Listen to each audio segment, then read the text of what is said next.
Hello friends, class 8 से अपना chapter start कर रहे हैं कंपेयरिंग क्वांटिटीज। आज हम इसकी एक्सरसाइज 8.3 के आपको क्वेश्चन करके दिखाएंगे। 8.3 एक्सरसाइज बेस्ड है सिंपल इंटरेस्ट, अमाउंट और कंपाउंड इंटरेस्ट पे।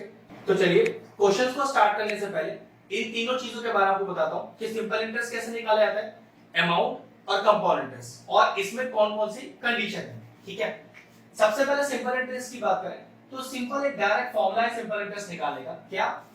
P into T into R upon 100। सो P क्या होता है? प्रिंसिपल। अब प्रिंसिपल क्या चीज है? प्रिंसिपल क्या है कि जो सम ऑफ अमाउंट आप जमा करोगे वही प्रिंसिपल होगा। T is the time period, कितने समय के लिए करोगे। R is the rate of interest, और किस परसेंट पे करोगे। ठीक है, अपॉन 100। तो ये तो सिंपल फॉर्मूला है। क्वेश्चन जब करूंगा तो और बेहतर तरीके से बताऊंगा। ठीक है, अमाउंट अब ध्यान रखिएगा, अमाउंट क्या होता है। अगर मैं सिंपल इंटरेस्ट की बात करूं तो अमाउंट होता है P प्लस SI।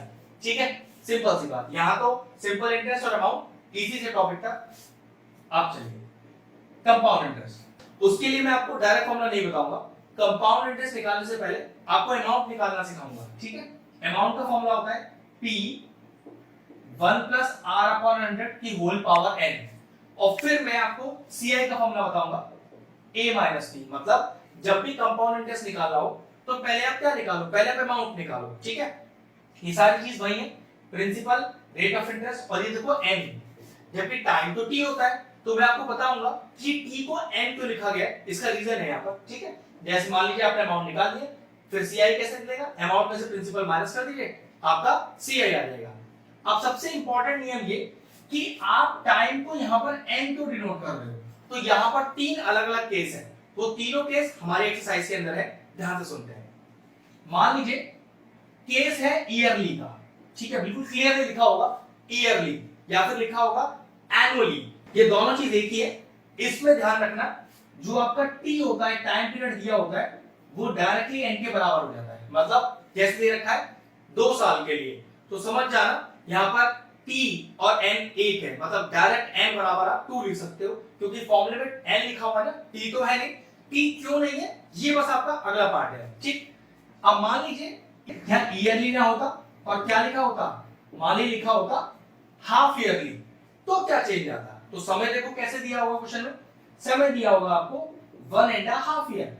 ठीक है, जिसको आप टी मान रहे हो, लेकिन दिक्कत क्या है, हाफ ईयरली दिया हुआ है ना, हाफ ईयरली का मतलब 6 महीने। तो अगर मैं आपसे पूछूं कि 1.5 साल में 6 महीने कितनी बार आएंगे, तो देखो 6 महीने 6 महीने 6 महीने, भाई 6 6 6 हो गए 1.5 साल, तो यहाँ n हो गया 3। हमेशा ध्यान रखना, जब भी आपको ईयरली गिवन होगा तो जो समय आपको दिया है टाइम, 2 साल 3 साल 1 साल, वो डायरेक्टली n हो जाएगा। लेकिन अगर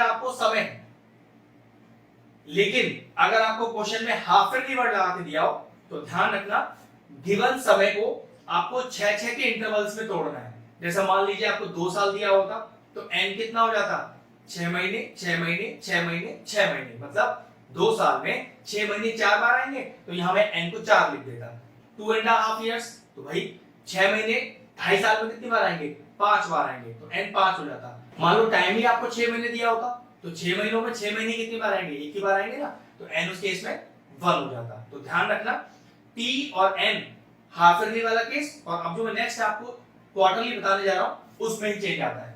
नेक्स्ट मान लीजिए आपको दिया हुआ है क्वार्टरली। अब क्वार्टरली भी क्या चेंज आता है, क्वार्टरली का मतलब होता है 3 महीने। हमेशा ध्यान रखना, एक साल में 4 क्वार्टर होते हैं, 3 महीने के। ठीक है, तो एक साल में 4 क्वार्टर 3 महीने के।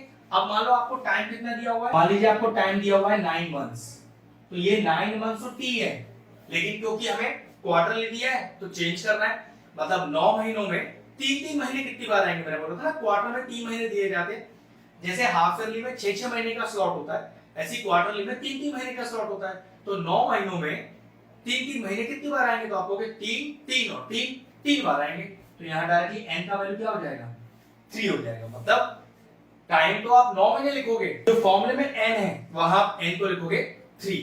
और बताता हूं, मान लीजिए आपको 1 साल दिया हुआ है, टाइम दिया हुआ है 1 ईयर, ठीक है, लेकिन दिया क्वार्टरली है, तो चेक करो कि 3 महीने एक साल में कितनी बार आएंगे? तो पक्की बात 4 बार आएंगे ना, 3 महीने 3 महीने 3 महीने 3 महीने, हो गया पूरे एक साल। लेकिन 4 बार आए तो यहाँ पर डायरेक्टली n का वैल्यू क्या हो जाएगा? 4 हो जाएगा। तो यहाँ पर इस तरह से t और n का रिलेशन है जो यूज करने के लिए सिर्फ होगा हाफ ईयरली और क्वार्टरली में। ईयरली में तो t और n बराबर होता है। अब ये पूरा कंसेप्ट हुआ SI, अमाउंट और CI का। अब चलिए इसकी मैं क्वेश्चन स्टार्ट करता हूँ। चलिए एक्सरसाइज का क्वेश्चन नंबर 3 करते हैं। मैं अपनी बुक से पढ़ता हूँ, आप अपनी बुक से पढ़ें। कह रहा है कि फाबिना borrowed rupees 12,500 at 12% per annum for 3 years of simple interest। ठीक है, तो फाबिना से जुड़ी बात हो रही है तो लिख देते हैं फाबिना, और ये पैसा जो ले रही है वो ले रही है सिंपल इंटरेस्ट पर। तो प्रिंसिपल आपको देखो कितना दिया हुआ है, कितना पैसा बोरो किया इन्होंने किया है 12,500 रुपीस। ठीक है, और क्या दिया हुआ है at 12% per annum for 3 years। Rate of interest दिया है इसका 12% और टाइम आपको दिया हुआ है 3 साल। ठीक है, तो सबसे पहले क्या करते हैं, ऐसा ही निकाल लेते हैं, फिर पढ़ेंगे आगे क्वेश्चन का पार्ट क्या है नेक्स्ट। तो ऐसा ही होता है P into T into R upon 100। तो ऐसा इज इक्वल टू, तो P आ गया आपके पास 12,400 इंटू T आपको दिया है 3 साल और रेट दिया है 12 और अपॉन 100, ये कैंसिल आउट हो गया। तो आपके पास ऐसा ही आएगा 125 इंटू 36 जो कि सॉल्व करके आ रहा है 4500 रुपीस। ठीक है, अब तो ये आ गया हमारा SI का पार्ट। चलिए क्वेश्चन का नेक्स्ट पार्ट पढ़ते हैं। क्वेश्चन का अगला पार्ट है कि Radha borrowed the same amount for the same time at 10% per annum compounded annually. Okay, अब राधा से जुड़ी बात हो रही है। ठीक है, और याद रखिएगा राधा ने कंपाउंड इंटरेस्ट पर पैसा लिया है। पैसा तो इतना ही है 12,500 रुपए, लेकिन रेट ऑफ इंटरेस्ट डिफरेंट है 10% पे, लेकिन टाइम पीरियड सेम है। कितना? 3 साल का। तो क्वेश्चन हमसे कह रहा है कि who page more interest and by how much. तो किसने ज्यादा इंटरेस्ट दिया और कितना इंटरेस्ट दिया। तो देखो ऐसा ही इन्होंने निकाल ही लिया है। चलिए CI निकालते हैं। अब CI निकालने के लिए सबसे पहले क्या निकालना पड़ता है, amount, formula 1 plus R upon 100 की होल पावर n।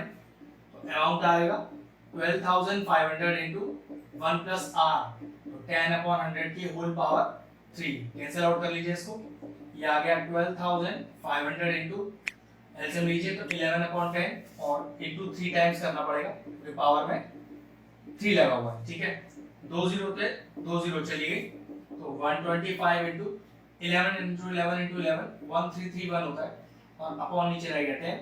ये सॉल्व करके आ रहा है आपके पास 16,337.50 पैसे, मतलब 16,337.50। लेकिन ये तो अमाउंट आया है, अपने को तो इंटरेस्ट निकालना है। तो CI का फॉर्मूला क्या है, A माइनस P। A हो गया 16,337.5 माइनस का P मतलब 12,500 रुपए। ये आया सॉल्व करके 4137 और 0.5 मतलब 4,137 रुपीस 50 पैसे। तो चेक करो कौन ज्यादा इंटरेस्ट दे रहा है। सिंपल इंटरेस्ट है 4500 रुपीस और कंपाउंड इंटरेस्ट है 4137.5। तो पक्की बात है सिंपल इंटरेस्ट ज्यादा जा रहा है। अब क्वेश्चन में एक पार्ट और है कि कितना ज्यादा जा रहा है, तो क्या करें, दोनों का डिफरेंस निकाल देते हैं। तो 4500 बड़े में से छोटा माइनस कर देते हैं 4137.5। चलिए माइनस करिए, तो 10 में से 5 गया 5, 9 में से 7 गया 2, 9 में से 3 गया 6, 4 में से 1 गया 3 और ये 0। तो कुल मिलाकर कितना सिंपल इंटरेस्ट एक्स्ट्रा जा रहा है, 362 रुपीस और 50 पैसा। क्वेश्चन कंप्लीट हुआ। अगर हमारे व्यूअर्स को हमारे वीडियोस पसंद आ रहे हैं तो हमारे चैनल को सब्सक्राइब कर लें और साथ में लगे बेल आइकन को भी हिट कर दें। आपको अगर मैथ से जुड़ा कोई क्वेरी है किसी भी क्लास के लिए तो वो आप मुझे व्हाट्सएप कर सकते हैं, जो नीचे नंबर आ रहा है। आपका जो सोल्यूशन है मैं जल्दी से जल्दी देने का कोशिश करूंगा।